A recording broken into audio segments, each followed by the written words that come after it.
Tricia Brouk, I am so excited to have you on the Speakers Lounge. Welcome, welcome, welcome, welcome. That intro was so sexy. Oh my gosh, I am so excited to be here with you. I love that you said it was sexy because my word for the year, I always have a word for the year, but this year it was 2 words, and my 2 words for 2025 were sexy confident. Well, you crushed it. That was Thank you. sexy confident. Yeah, Thank nailed you. it. Thank you. I appreciate that. So, Tricia, I'm excited to have this conversation with you today because you and our paths have crossed several times in these really cool, rich environments with visionary leaders. And every time I connect with you, and we've gotten to have coffee together here in New York, I just love your background. I love what you've taken from your background to help people get on bigger stages to find their voice. And I love you have a motto too, which is your voice matters. And and I truly do believe that everyone's voice does matter. And what I love is that you and I are both in that business of getting people to tap into their vulnerability, to be brave, to get up on a stage and start sharing not just their expertise, but their lived wisdom. And it's not everyone is able to pull that out of people. And so I just want to say thank you for the work that you're doing.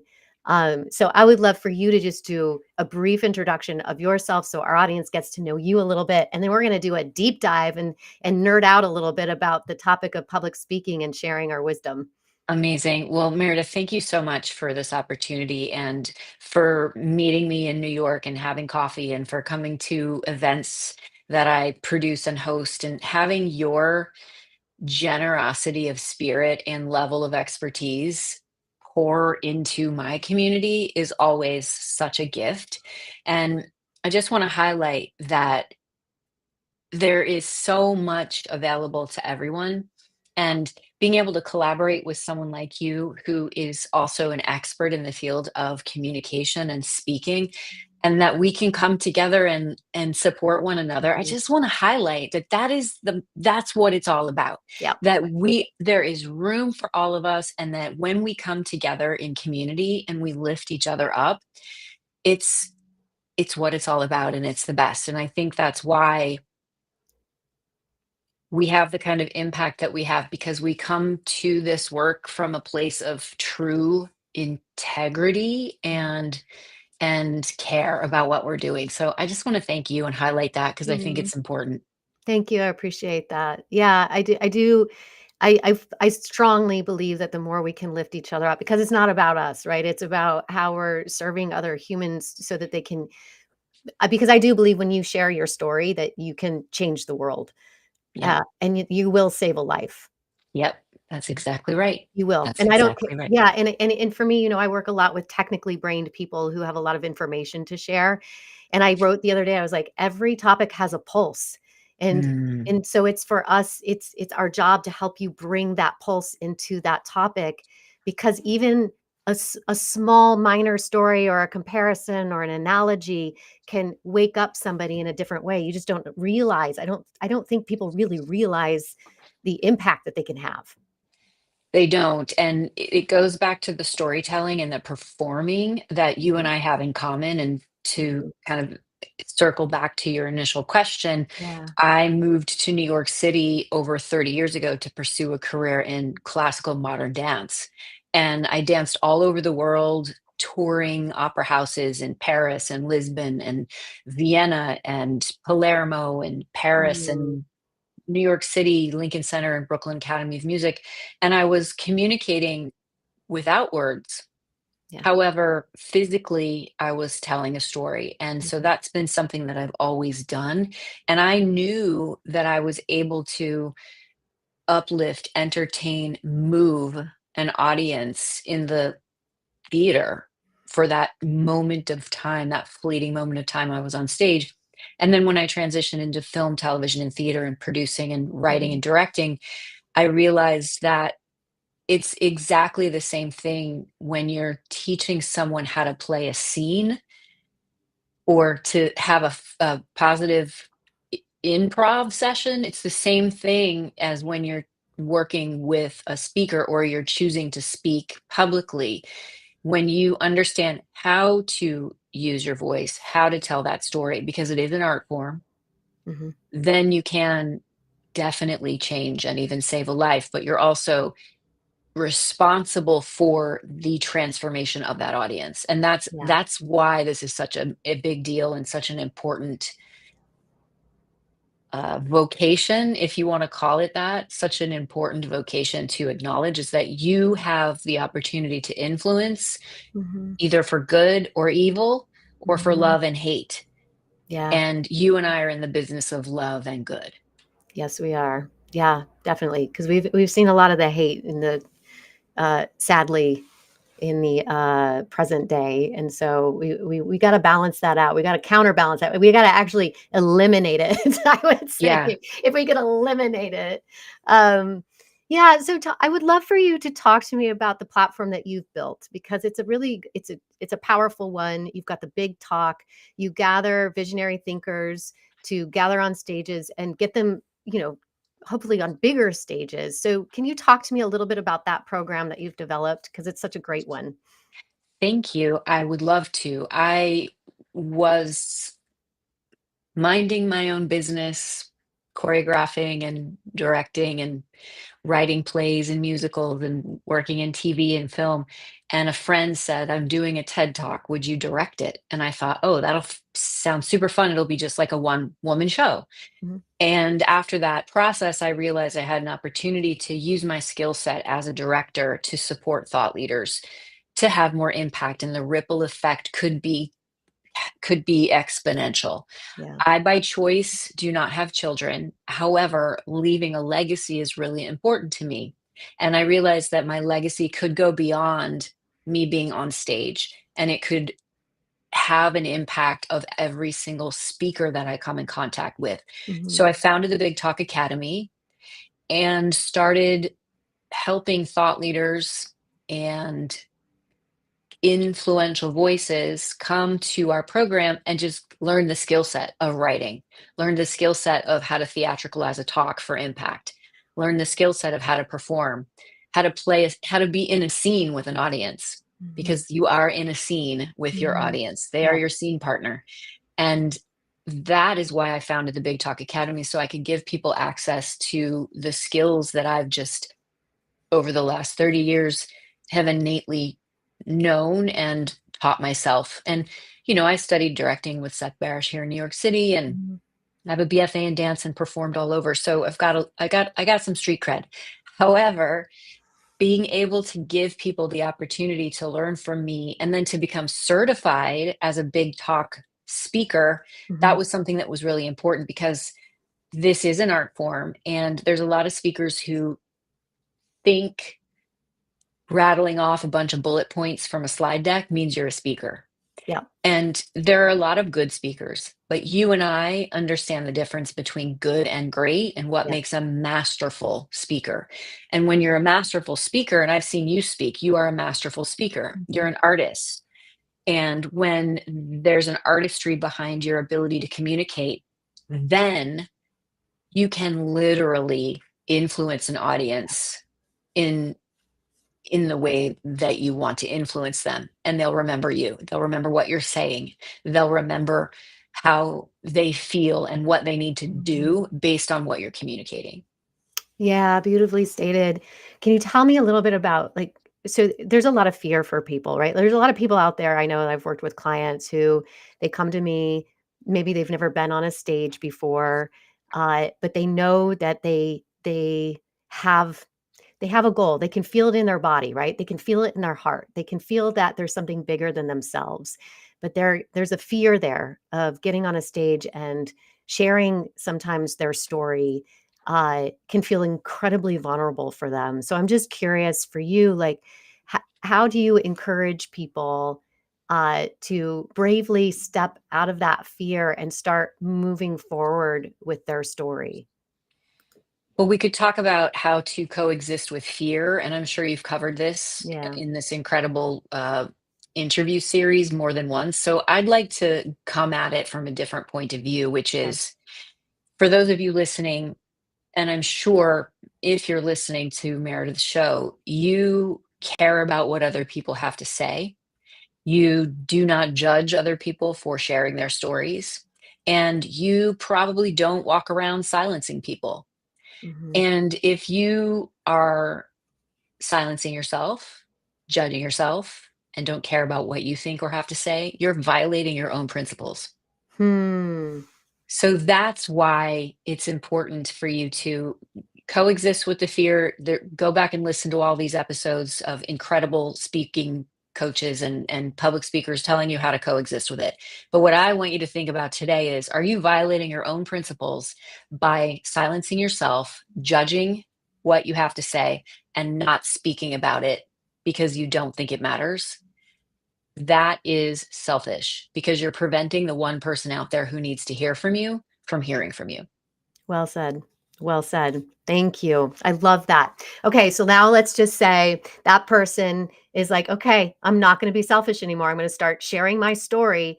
How is it that we're gonna pull like, you and I have our different techniques from our backgrounds as performers, as people who've, had the great honor and pleasure to like, study and witness other like tremendous and profound performers. Like how do you start to pull those things out of people? And maybe there's one specific person that just popped in your head that you can think of who came to you and you're like, okay, we're going to do this, and this is how we're going to do this. And I know each person's unique in with how we start with them, but I'm just curious.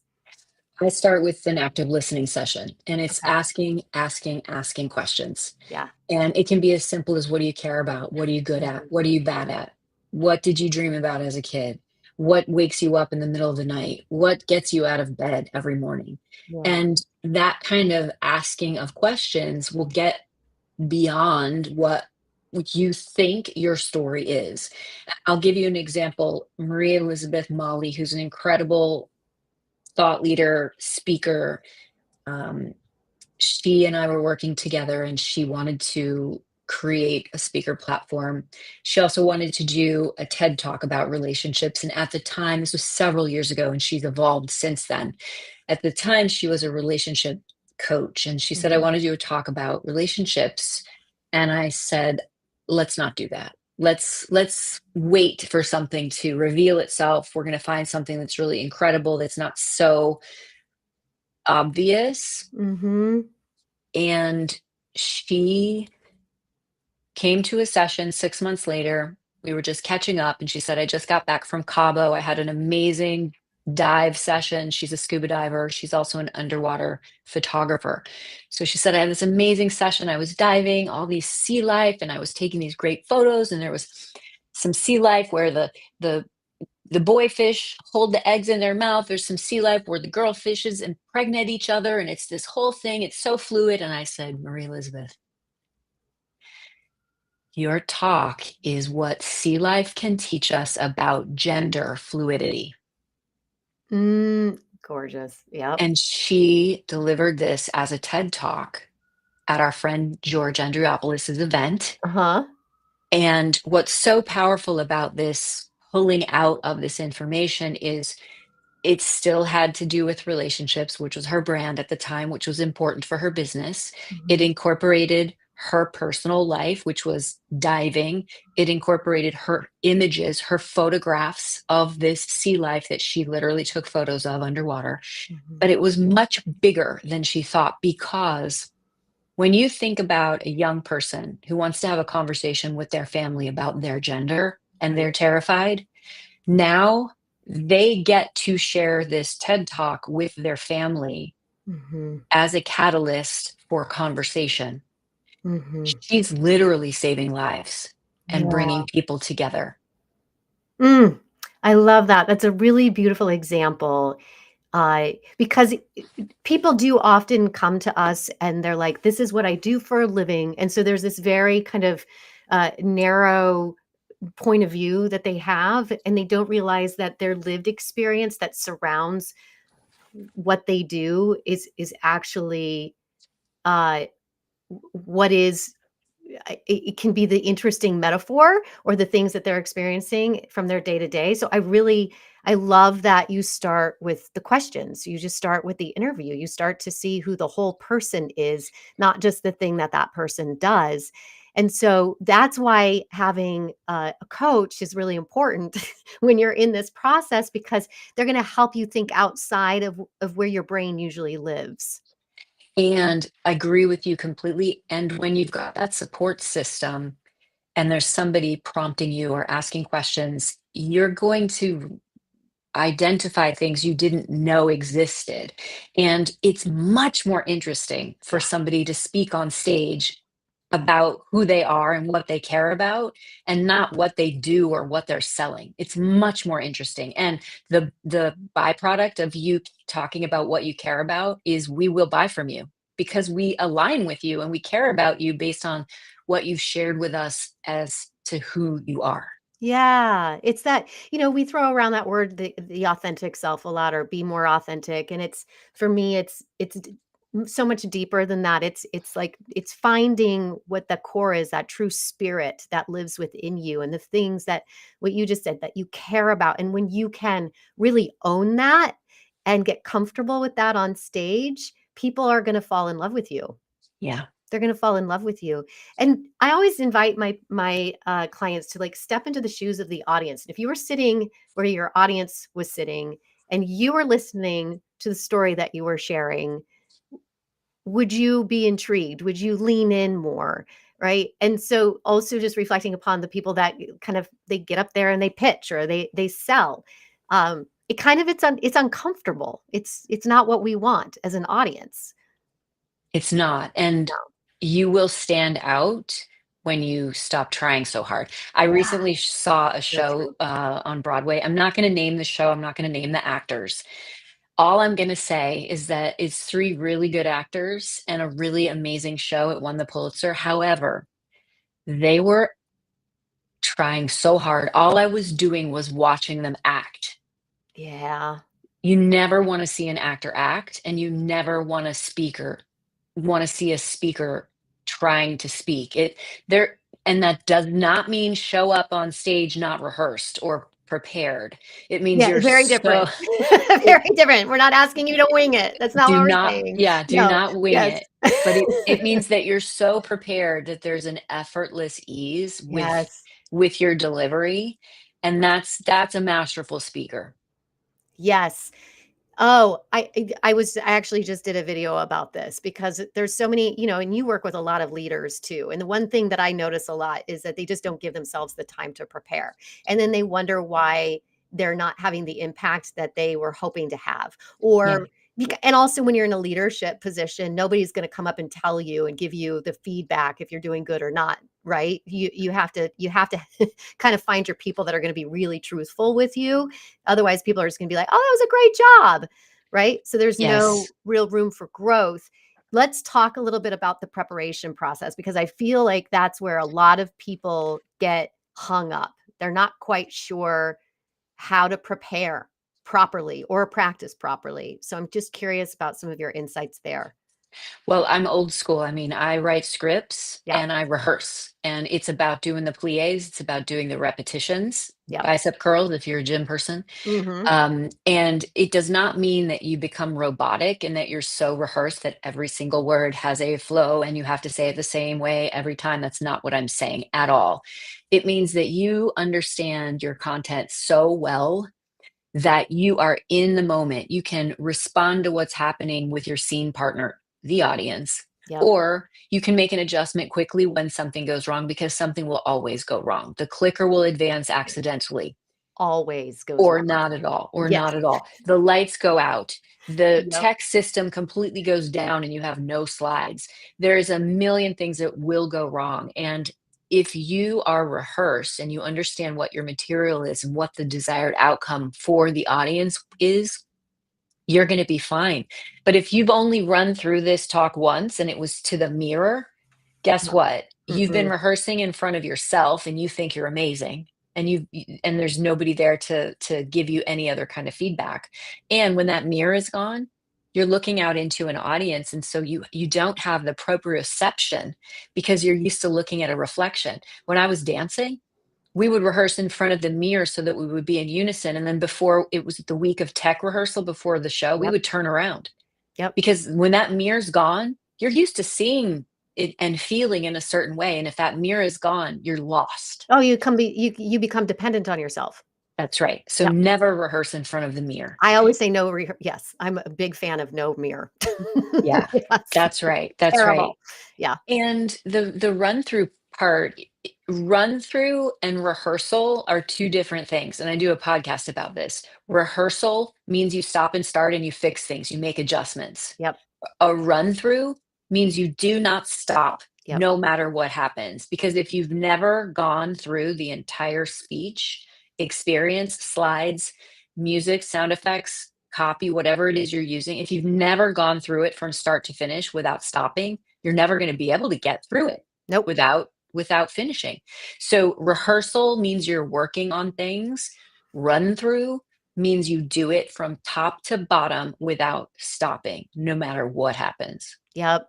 It is so important because as performers, we have that, right? We have our dress rehearsal, we have our previews, and you don't stop unless you Like absolutely have danger. If to. there's a Like, set yes. piece that's about to hit someone on the head, Yep. then you stop, but that's it. That's it. And it is such an important part of the process. And sometimes, they always, in the theater, they say bad dress rehearsal, great first performance. And there's some truth to that, right? Because you're still moving, you're still trying to own the words, own the space, build those relationships. Uh, but it is such an important part of the process that I feel like a lot of people don't give themselves. And I'm always saying to people like, look, you need to find if you're not hiring a coach and you don't have that built-in audience, which you provide a built-in audience, right? You get people up on stages and there is nothing better than being witnessed. That changes and shifts everything. Yeah, you You can't hide. you cannot hide. You got to show up and you got to get through it. Like it's very different than uh, doing your final run through with your dog and the cat or the Yeah, stuffed animals from your kid's bedroom. yeah, You need to find an audience. And I always say, just find at least two people because it's going to shift things for you. It's going to definitely absolutely. help. Uh, so the power of practice and rehearsal, and it's not about being for me, it's about like understanding your structure so well, right? So in improv, people often think that it's just a free for all and that there's no structure, but there's structure. And the better you get to know that structure, the more that there's freedom. And that's what we're talking about is that when you know your script really well, inside and out, it doesn't mean word for word perfect, it just means and you know your objective and what you want for your audience, Yeah. there's so much freedom in that. So much freedom. I want So to share with you and your listeners. I don't know if you listen to A Good Hang with Amy Poehler. oh, I don't, but I will. Yes.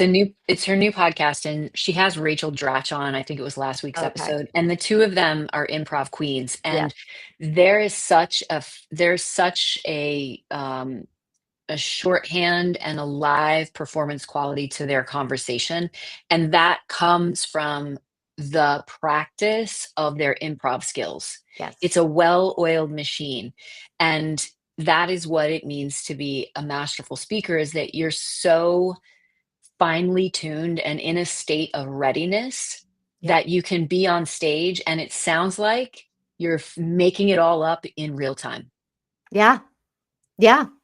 Oh, it is so fun to watch people when they are just Yeah, fully embodied and showing up. And it does look effortless, just like when you watch an athlete or a dancer who's just well trained. It looks effortless because of the amount of practice that was put into it.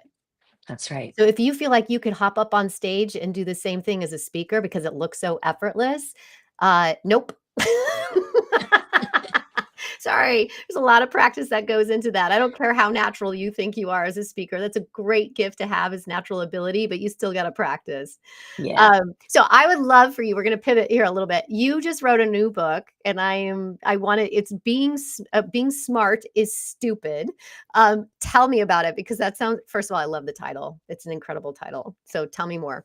Thank you. I wanted to write a new book. This is my third book, and it came out of the idea that I have leadership skills that I didn't learn. I didn't go to business school. I have a Bachelor of Fine Arts in dance. However, I have 3 companies, a fitness company that's been around for 30 years where I've got clients and trainers who've been with me the entire time. The Big Talk, which we just talked about, the personal development company Mhm. for thought leaders and communicators, and then my new company, The Wise Leopard, which is launching a new product in January of 2026. And when I reach out to people to join my companies or to work with me on a new show, most of them say yes before they know any other details. And I started realizing I've got some leadership skills that I don't know how to talk about. Hmm. So I began to deconstruct what those were, Okay. and it came back to my Buddha nature. Hmm. And the tagline of being smart is stupid is why embracing the wisdom of your Buddha nature is the secret to great leadership. It's not a book about Buddhism, it's a book about leadership through the eyes of Eastern philosophy. And we all have a Buddha nature. Yeah. It might be, you might consider it compassion, empathy, knowing. I happen Mhm. to call it your Buddha nature. So much of leadership that many people have inherited is ego nature. Yeah. Everything that's going on in Washington right now is ego nature and power. There's Yep. nothing about it that resembles leadership. And the reason I wrote this book is so I could teach people the 9 pillars, the tactical steps to embrace your Buddha nature so that you can create better cultures, so that you can have more retention in your companies, so that you can have a better ROI, so that you can be happier, so Yeah. you can help alleviate your suffering and the suffering of others. And it came out October 28th, and Congratulations. it's a really I'm really proud of this book. Hmm. I'm excited to read it. I'm excited to read it. So where can people find the book? You can find the book at our website, being smartisstupid.com. Okay. And it's on all Beautiful. the platforms. There's an audiobook, an ebook, a hardcover, and a softcover. Okay. That's fantastic. I I love that approach towards leadership, and I think it's such an important topic. And I like that you come at it from again this wisdom that you have, and this practice that you have, and this Buddha nature that you have. I love that you come from that angle and not the angle of what we're used to hearing. Yeah, fear, scarcity, Yep. uh, separation. This is all about oneness and stillness and embodying gratitude. And it's not soft. There's really cool stories inside of this book, and it's not a woo book. It's a Mhm. practical guide. Yeah, no, it's okay if there's a little woo. Okay, there's a little woo. Um, wonderful. So I'm gonna go ahead, I'm gonna share here this QR code with people. So this is a QR code. If you scan this, so I highly encourage you if you're sitting at your desk right now and you're watching this on your desktop to pull out your phone, scan this QR code. This is gonna take you to a free masterclass that Tricia has put together. So if you want to tell us a little bit about that masterclass, that would be great. For sure. Thank you, Meredith. This is called Command Any Room. And going back to the confidence about how to speak publicly and to be confident in any room, it's a free on demand masterclass.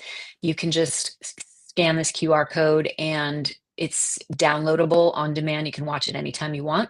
And it's going to teach you how to command any room. I love it. I love it. Okay, I'm gonna leave it up for a brief hot second more. You can always go back and watch this video or freeze this here. We're on YouTube and we're on LinkedIn.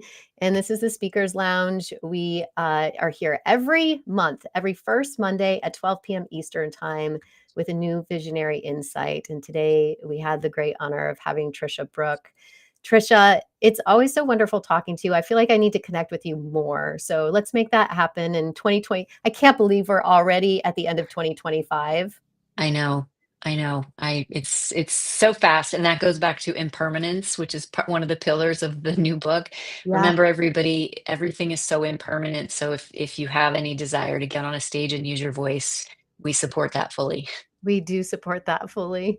Uh, Thank you, Trisha. Thank you again for being here. I'm gonna play our fun little intro. I'm gonna play it again just because it's sexy, and, uh, we like the sexy. All right? Sexy So, confidence. Thank with you, the Meredith. sexy confidence, you're so welcome. Thank you, Trisha.